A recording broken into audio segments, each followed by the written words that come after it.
Hey guys, hello Bella, and in this video we're going to be talking about how much money I made on YouTube in 2022. And this is a subject that I'm pretty passionate about because being able to make a living from doing something that you enjoy is honestly one of my major life goals. And in this video we're going to dive into the analytics. I'm going to show you everything. I'm going to show you as much as I can so that you can learn from this video some things that have worked for me as a smaller creator. So what I mean by smaller creator is that my channel has 14,000 subscribers at the moment. And I think about the last time I made a video about my YouTube earnings, that was about 5 months ago. And at that time, I had around 10,000 subscribers. So I have grown a little bit, but I still consider myself to be a pretty small channel. We're going to take a look here at the analytics, and I'm not going to make you wait till the end of the video to see how much I made. So give me a thumbs up if you appreciate that. So for 2022, my total earnings was $4,528. So really good for me. That's the highest that it's ever been. And on average, that was $377 a month. And I also had one of my highest earning months on YouTube ever in the 2022. And we're going to get into that a little bit more in the video. You can see here that I had 523,000 views, 34,000 hours of watch time, and I gained 3.4K subs in 2022. And on the right, you'll see here some of the content that I am currently pushing and some new things on my channel that are getting views, and then some of my top contents. There's just some really useful data that YouTube gives you in the analytics tab. So let's scroll down a little bit here and see what is my top content in 2022. Now, I did start to kind of branch out in my channel in this time. I was really thinking that I was going to start making some different types of videos because I was sick of the content that I was making. I was bored by it. And I really believe that when you're not interested in something, it ruins your charisma and your energy level on screen. Because if someone is just monotone and they're not, excited about what they're talking about, it's kind of difficult for me to continue watching them. I might watch them for a little while just to get the information that I need, but I'm probably going to click off the video. So as you can see here, some of the videos that were popular for me were about a drug that I take called Ozempic. Some of these were health related videos, and some of them were also cruise videos. So my top video got 104,000 views. This is my most viewed video ever, and I used the same kind of, essay style conversational video. Not a lot of editing, not a lot of B-roll or anything like that. Just simply me talking about a subject that I was learning about at the time. I filmed that and put it up thinking really not much about it, and it has become my most popular video ever. So this is something that I want to encourage you smaller channels to do. You're in a good position because you don't have to worry about niche down, which is what everyone tells you when you're on YouTube. You can really kind of branch out and try different things and just kind of see what works. You're not boxed in because you don't have 300,000 people come into your channel to watch only, fashion haul or only a beauty haul. So I think that you're in a good position when it comes to creativity. Now, flipping down here, my second most popular video in this year, and it's also one of my highest views ever. It was a video about my car. I bought a new car in January. In December of 2021, someone hit me in a parking lot and my car got totaled. And trying to make the best out of that situation, I wanted to make a review about the new car that I bought, and it has become a very popular video for me. And in a little bit, we're going to talk about how much money each of these videos has made me, because I think it's cool to see how much money each type of video makes, because the subject matter kind of determines how much money advertisers are willing to pay. So you can see a lot of my videos are weight loss related, which is something that I've been struggling with for the last 10 years. But this video, I don't take this drug, and this video is old. It's from 2019, but it's still one of my best performing videos because people are still curious about it. And that's another point, is that longevity on YouTube is something that you really don't get from these other platforms like TikTok and Instagram Reels, because YouTube is a search engine. So YouTube functions to answer people's questions, and you can also get suggested from Google searches. So I'm kind of happy to see the longevity in that content. And same situation here. The video about my ovarian cyst has gotten 26,000 views. My first month on Ozempic got 21,000 views. Alaskan cruise packing list. That was simply a bullet point list of the things that I packed on my cruise and a little bit of B-roll, and people watched half the video. And if you don't know, someone watching half your video on YouTube is actually a huge compliment to you. So I think that that's really cool to see that I was able to branch out into some new niches. And I was really worried about that, and honestly kind of conflicted about it, because so much of the information about YouTube is like stay in your lane, and just kind of branching out is what allowed me to grow my channel. So I would highly recommend that you are experimenting when you have a smaller channel. All right, guys, the next tab that we're going to be looking at is the revenue tab. You can see that this tells me how much money I made for 2022, and it also tells me my RPM and CPM. So the RPM is the number that you get per 1,000 views. And obviously, this is going to be different for everyone. I would have liked to see this a little bit higher, and it actually tells me that my RPM has gone down since 2021. But I believe the reason for that is just obviously my views have gone up, and the videos that I'm making are about weight loss, which is something that so many people are making videos about. Before, I was making videos mainly about print on demand and being a real estate agent. Those were some of my popular videos back then. So those were higher RPM style videos. But nevertheless, you can see here on this graph down below that I am seeing some significant growth over the last year. So let's look at the revenue here. So we were hanging out around $10 to $12 per day around August, and then it starts to shoot up. Let's see, officially shooting up around October maybe, and then we saw a big jump in November.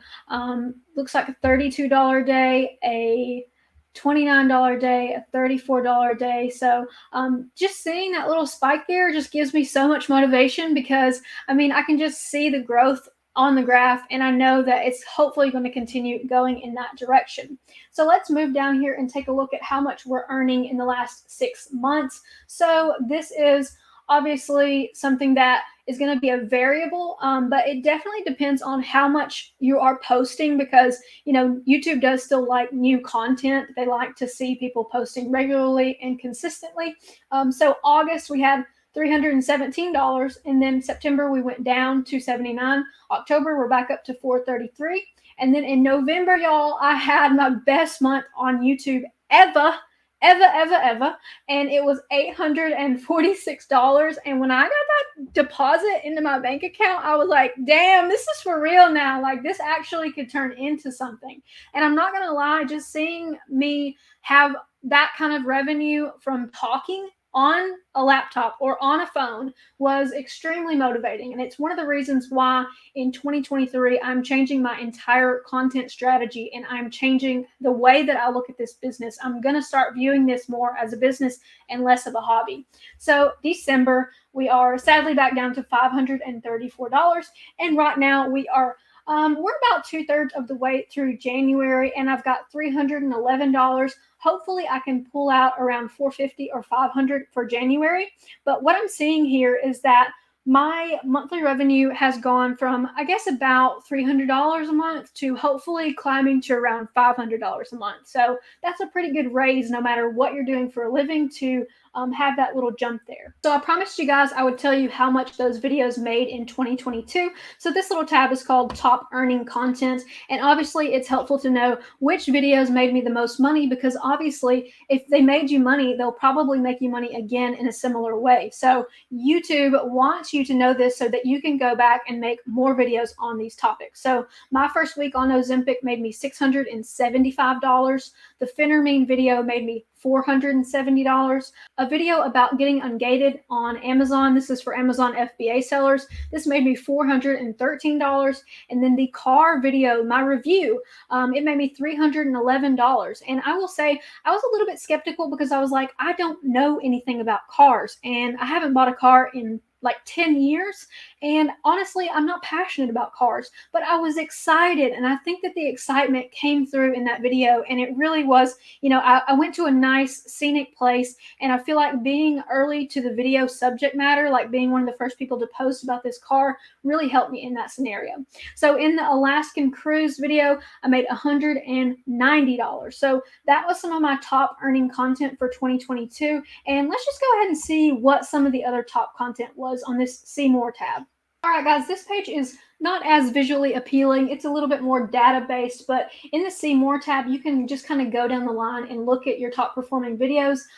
Number 6, I believe, was my first month on Ozempic, so that made me $173. How to take your Ozempic injection was $167. So you see the trend where something worked for me, so I kind of dove into it headfirst and continued to produce content.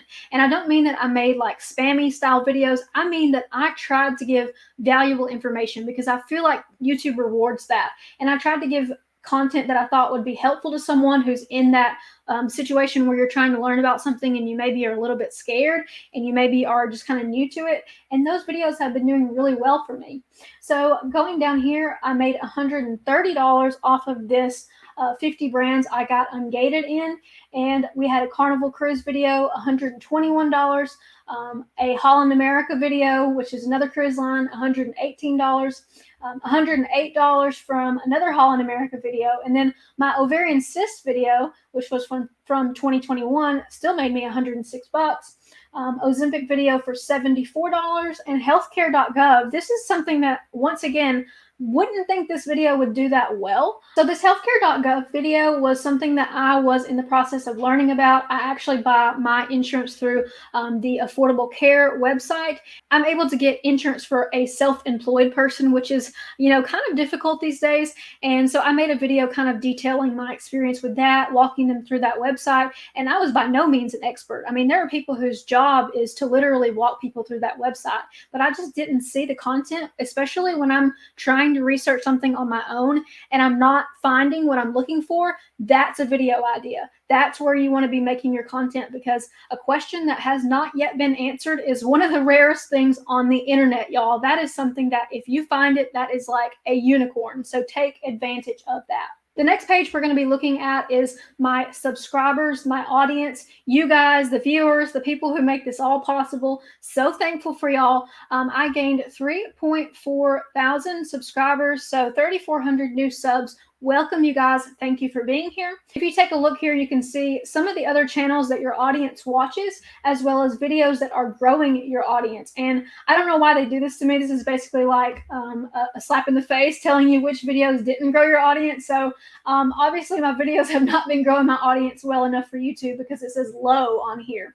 One of the most helpful features on this particular page is a little graphic that tells you when your people are online. And this is the best time that you can post your video, either, an hour before or during this time, because these little bars here represent your heavy traffic times. Just like if you were to go on Google and look at when are people going to a restaurant, you would do the opposite of that strategy. So usually you don't want to go to the restaurant if a bunch of people are there. But for this scenario, you definitely want to focus on posting your content when the most people are online, because I think you're going to get the most bang for your buck if you do that. All right, there's obviously a ton of data here, but another important thing is to look at where your audience originates from. So 70% of y'all are from the United States.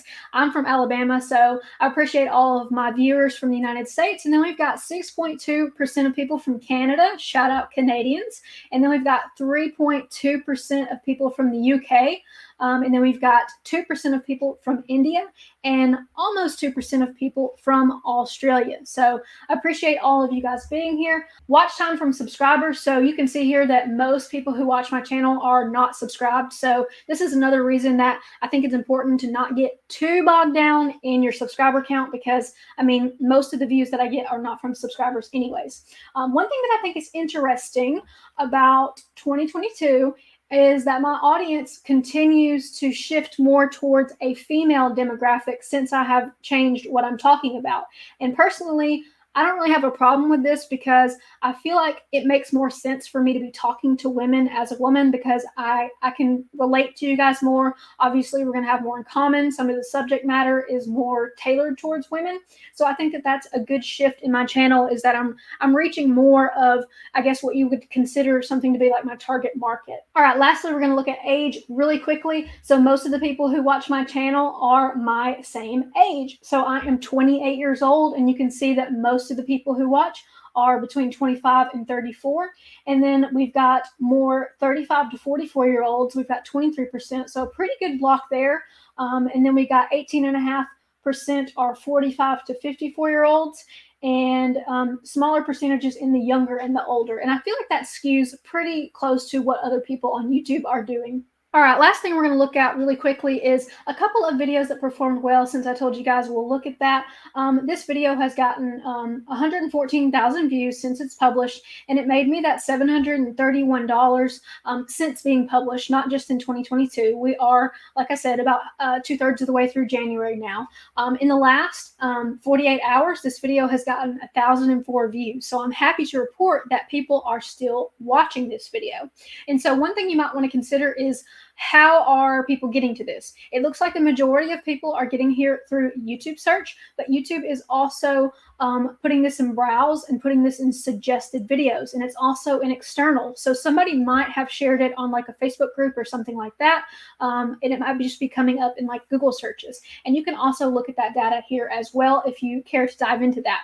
One thing that I thought was particularly interesting is this video, this one video, gained me 972 new people to my channel. My channel only had, you guys, around 13,000 people. So that accounts for a significant portion of people who came to my channel. And obviously it doesn't mean that they're going to stay with me, but it is a pretty big way to gain subscribers by having a video go semi-viral. I'm not sure what's considered viral anymore. After short form content came out, it's much easier to go viral. I will say it's more difficult to go viral with long form content. Like this video was 15.5 minutes long, and when I recorded it, it was probably about 20 to 25 minutes long. And what I did was cut it down to the best 15 minutes that I could give you guys. And that's something that I always try to do, is just cut out the fluff and save time, because people don't want to be on YouTube if they're not learning and if they're not being entertained.